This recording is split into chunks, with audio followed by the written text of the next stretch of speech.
Hey lovies! Hi everybody! It's Filipino Petit here and I'm back again for another vlog. Thank you so much for dropping by. If you're a newbie here, please consider subscribing to my YouTube channel. And not only that, like my video and click the notification bell so you will be notified whenever I upload a new video. So before we begin with our topic, I just want to greet my sister, the one I'm next with, a happy 34th birthday. And continue being a good mom and good wife to your husband. I love you so much and thank you so much for all the support. I know she will be watching this video soon, maybe tomorrow, so yeah, I have to greet her. Okay, I miss doing the Q&A, lovies. And since I am getting a lot of notification, instead of answering you one by one in the comment section, on emails, I said, okay, we will answer it through vlogs, for other foreigner and other viewers to hear how we will tackle the issue or the questions and then answering you lovies. So yeah, let's begin with the number one, which is, hi Petite, do you go to church? Okay, simple question. We are not the religious type, but whenever we want to go there with my family, we will kneel down and talk to God or attend the mass. Although we will not go to the church like every Sunday, okay? Anytime I want, if I go to the town and I feel like I miss the vibe or the ambience at the church, then I will go there and visit the church, okay? So, yeah, we go there because we are Catholic. Number two question, why Filipina girls wants to have kids? Okay, so I think I answered this already. It's because in Filipino culture, lovies, we grew up thinking that, you know, when we grow old, we can use our kids to, like, take care of us if we get sick, if we get old. I mean, Filipino thinking, okay? And here in the Philippines, you will hear people say, like, even if you have the million pesos on your bank account, you have a lot of properties, it will be useless if you don't have kids that will inherit all this money, all this property. And also the reason why most Filipinas you will meet wants to have kids, especially the younger ones, is because once the Filipina fall for you and will really love the person, we would always want to see our little version, and then we think that the kids the fruit of our love with that person, okay? So that is why most of Philippine girls wants to have kids. These are all the reasons. Number three, you said on one of your vlogs you never had flowers. Why? Okay, simple answer. The guy that I dated with is not the sweet type of guy. He never gave me flowers. And I have like suitors before, but they never gave me flowers. So I don't know. That's the answer that I can give you. Number four, does Filipina like one foreigner or nationality more than other? Like, do Filipinas like European more than Americans or Mexican? Well, the word foreigner is a huge thing and big deal for Filipinos. So it doesn't matter if you came from Bangladesh, from India, from Middle East, from Mexico, America, or Canada, or any other countries, as long as you're a foreigner. Now, if you meet a genuine Filipina and if they fall for you, they fell in love with you, it doesn't matter whatever nationality you are, okay?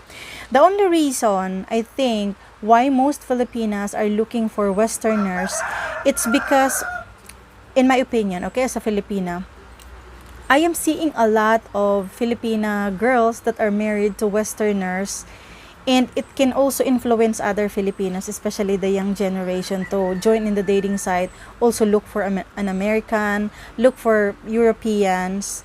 And yeah, it doesn't matter whether you are Mexicans or Europeans, but once the Filipino fall for you hard, she doesn't care about your nationality, okay? So I don't think so Filipina only like European and Americans versus Mexicans. Next question, I have an LDR with the Filipina for almost 2 years. Just recently, she went home visit her family. She changed her friends list to private. Should I be concerned? Okay, I think I will just only hide my friends list to private if my guy is overthinking of something that doesn't even exist. Let's say, for example, you are being jealous to someone, and I know to myself that I am not hiding anything, we are not doing anything, then and if you insist these things to me, then I think that's the time that I will hide it. But the better thing you can do is to ask your Filipina directly why she did that, okay? Maybe you are just overthinking, maybe you are being jealous to someone, or sometimes maybe she will be visiting the family and she doesn't want, or she is avoiding for you not to see any things that will make you jealous. But all I know is that if she's doing something and if you doesn't trust her, that's the time you will have doubt. But once you are trusting your Filipina that she is genuine to you, she really loves you, then your instinct will tell you. So no worries, okay? Just ask her. My friend got charged with adultery for dating a married Filipino. He was blackmailed and asked for $10,000. That's really huge. And she's having his baby. What is going to happen now? Okay, this is why I always remind you, lovies, that if you have chance, if you have the choice, you must and you should just date or look for someone that is single, okay? Because even though your Filipinos said that they are already separated for 5 years, 10 years, there are Filipino guys that are bitter. They are the one who's being left in a relationship. So they will chase you. Maybe these Filipino people are thinking that, okay, my wife is dating a foreigner. Of course, he has a lot of money. He is rich. So I will chase them and then sue you and then you can go to jail. That could be the result of your relationship to a married Filipina, okay? I'm sorry for the one who is in a relationship with a married Filipina, but that is really true. I just want to be honest with you. So, just to avoid for you to go in jail and then they might, blackmail you like what happened to this person. Is the Philippines trying to pass a divorce bill? I am hearing so many petition about it on Facebook, especially those Filipinas who are still married. They cannot afford the annulment, and if they can afford, the Filipino guy doesn't like. So this is what I'm saying. But even though there are so many Filipino people wants to pass this bill, a divorce bill, there will be a lot of Filipino people too that will disagree to it. Okay, because Philippines has a lot of Catholics and marriage is a sacred thing for these people. So, yeah, we will see what will happen this year or next year, if they will pass it or not. You said you're in the dating site for 5 years. So, I joined September 2. I just don't remember if it's 2016 or 2017. So, it will be more than 5 years now. Does it mean you slept with a lot of guys? No, lovies, I haven't even met one from the dating site or any other platforms. The reason for that, because I was on and off. If I meet someone and we started talking, I will deactivate my account. And then if he stopped talking to me or I stopped talking to him, I will again activate my account on the dating site. Different dating site. But right now, I only have my Christian Filipina site, which I am not really active. But there are guys there that they know I am Filipino petite. So, thank you so much because you notice me. Next question, why Filipinos are lazy people? And would you expect that the guy would support your family if ever you marry a foreigner? Okay, regarding the first question, I really don't know why some Filipino people are lazy. I think sometimes it's not only because we are lazy.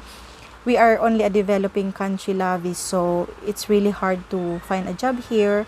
Companies are hiring only the one that has degree. For your information, here in the Philippines, they have a really high standard when it comes on employing people. Okay, like for me, I am only a high school graduate, which it will be really hard for me to look for a job, to find a job, to be in a company because there are a lot of competition. So many Filipino people are looking for a job and they have a good educational background. So educational background here in the Philippines is really, really important. And also not too much opportunity here. Okay? Would you expect that the guy would support your family if ever you marry a foreigner?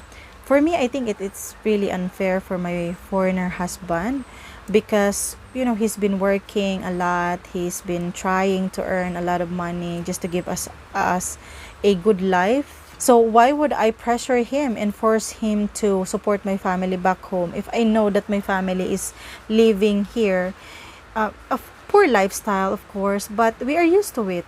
So I wouldn't be afraid that they will not eat in a day or they cannot find food to eat in a day. So yeah, I will not expect that my foreigner husband, if ever, will support my family. It's really unfair for him. Number 9, you look prude and ugly. Okay, my cousin is the one who wrote this. And you seems one of the poorest. The way you dress. Any comment? Just not my type. Okay, first of all, I'm not really the prude type because as you can see, I am in the dating side for years. What I understand of being prude is someone that is really conservative. I'm not like that. Although I am conservative in some ways, but I am wearing like this. I am talking to a guy in the dating site. Yes, I'm ugly. And I am seems the poorest. Yes, that's true. We are living in a small village as our town. Most of the people here are farmers or the one that lives in a remote place like my village. The way you dress, yeah, I'm always at home, Lavi, so why I will dress good, like new clothes, expensive clothes? I cannot afford that. That's my comment, okay? Just not my type. Well, who knows? You are not my type too. Thank you so much. If I'm not your type, I know that. Number 10, what reason do you think can scare the foreigner not to date a Filipina? I think if there's one thing that can scare a foreigner not to date us, maybe it's a Filipino culture that sometimes foreigner are being forced and being pressured to support our family back home. So that can scare most of you. So be careful, okay? If you're meeting the Filipina, be honest. Ask her, do you like me to support your family? And then the way she answer you, then think about it, okay? Because of course it's really unfair for you, and I know that it's not easy to live abroad, to live in your country, look for money, work on it, work for it, and then you will just give to someone. We understand that they are poor, they are part of your family, especially if you get married to that Filipina, but it will be really unfair for you, okay? So that's my answer. So we finished the 10 questions now. And I have here 20 questions that my cousin wrote for me. Anyway, we will just have part 2 of it because I don't want a really long videos. Thank you so much, lovies, and see you on part 2 of our question and answer. Thank you so much, and please like and subscribe. I love you all. Bye!